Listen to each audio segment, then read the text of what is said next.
राघव ने चद्दर को अपने मुंह तक ऐसे खींचा जैसे किसी चीज को देखकर वो बहुत डरा हुआ था। उस आवाज को सुनकर एक पल के लिए सब घबरा गए। सारे पीछे मुड़े तो उन्हें लगा बाहर से कोई हवा की तेजी से दौड़ा। रात के अंधेरे में किसी को कुछ भी दिखाई तो नहीं दिया था, पर महसूस सबको हुआ था कि मानो उनके आसपास कोई है। आवाज सुनते ही दो सिपाही बंदूक लिए उस आवाज की तरफ दौड़े। सबको लगा शायद कैंप में राघव के साथी घुस आए, लेकिन थोड़ी देर में एक दर्दनाक चीख ने सबकी सांसें रोक दी। बाहर कैंप से 10 मीटर की दूरी पर उन दोनों सिपाहियों की आधी खाई हुई लाशें पड़ी थी। किसी ने बड़ी ही बेरहमी के साथ उन दोनों के पूरे शरीर से मांस को यहां वहां से नोच खाया था। हर तरफ सिर्फ खून और शरीर के टुकड़े बिखरे पड़े थे। ऐसा भयावह मंजर था कि सब के सब भय से वहीं जम गए। सबको खा जाएगी, सबको खा जाएगी। मुझे मार दो, गोली मार दो मुझे। मैं मरना नहीं चाहता, मुझे मरना नहीं है। राघव भी उन सबके पीछे पीछे कैंप से बाहर आ गया था और पागलों जैसी हरकतें कर रहा था। उसने एक सिपाही के हाथ से बंदूक छीनकर खुद को मारने की कोशिश की तो जगदीश ने उसे बंदूक छीनकर उसे जोर से झंझोरा। राघव, होश में आओ, पागल हो गए हो क्या?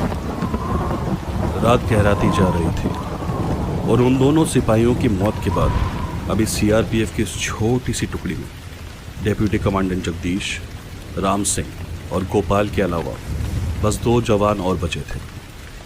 लेकिन उनकी डर की सबसे बड़ी वजह तो इस वक्त उनके कानों में गूंज रही थी।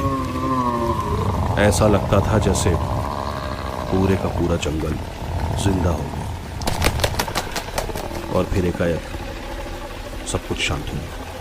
हरी अप, सबके सब अभी वापस कैंप में चलो, जगदीश ने कहा तो सारे चौकस होकर इधर उधर देखते हुए सावधानी के साथ कैंप की ओर बढ़े। हवा भी चलती थी तो ऐसा लगता था कि शायद उनके पीछे कोई है और ऊपर पेड़ों से या झाड़ियों के पीछे से उन्हें कोई देख रहा हो। कैंप के अंदर पहुंचकर जगदीश के निर्देश अनुसार सारे लोग एक ही टेंट में इकट्ठा हो गए और राघव को घेर कर खड़े हो गए।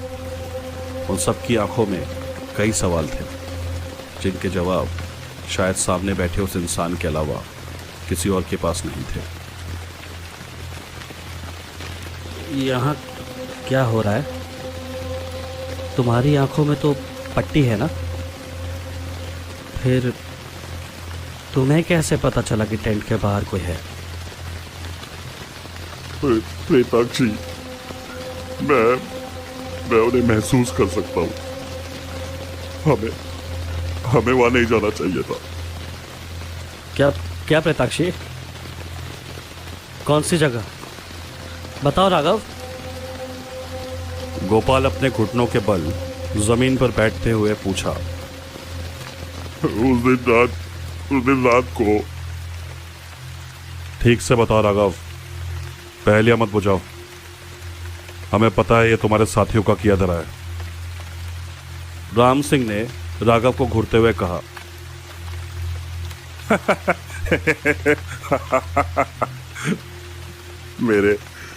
मेरे सारे साथी तब मर गए,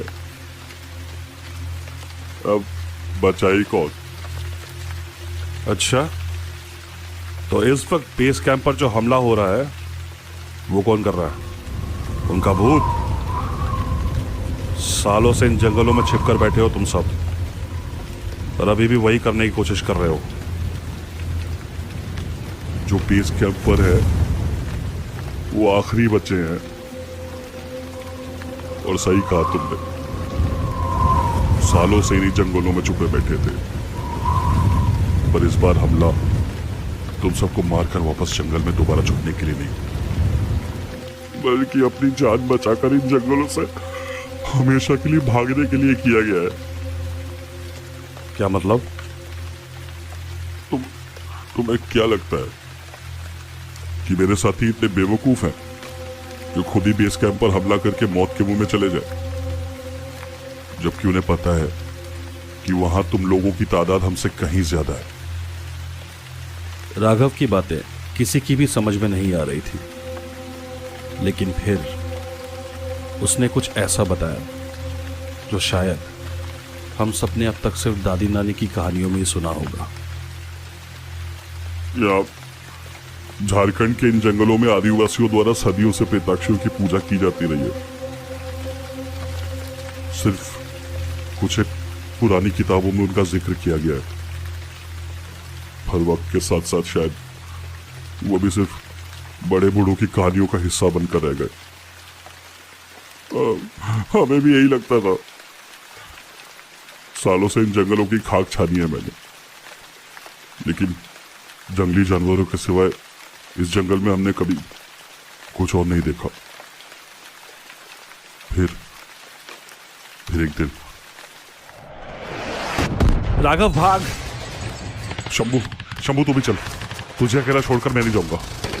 पागल मत बन राघव, हम गिर चुके हैं, तू भाग। मेरी फिक्र मत कर दोस्त, तू जिंदा रहेगा तो हमारा इनकलाब भी जिंदा रहेगा। जा। लाल सलाम। लाल सलाम। वीरा तू भी राघव के साथ जा, बाकी कॉमरेड्स राघव को कवर करो। फिर मिलेंगे दोस्त, फिर मिलेंगे। उस दिन अपने दोस्त शंभू और अपने बाकी साथियों से अलग होकर मैं और वीरा भागते भागते जंगल के एक ऐसे हिस्से में पहुंचे जहां हम पहले कभी नहीं गए थे। हैरानी की बात थी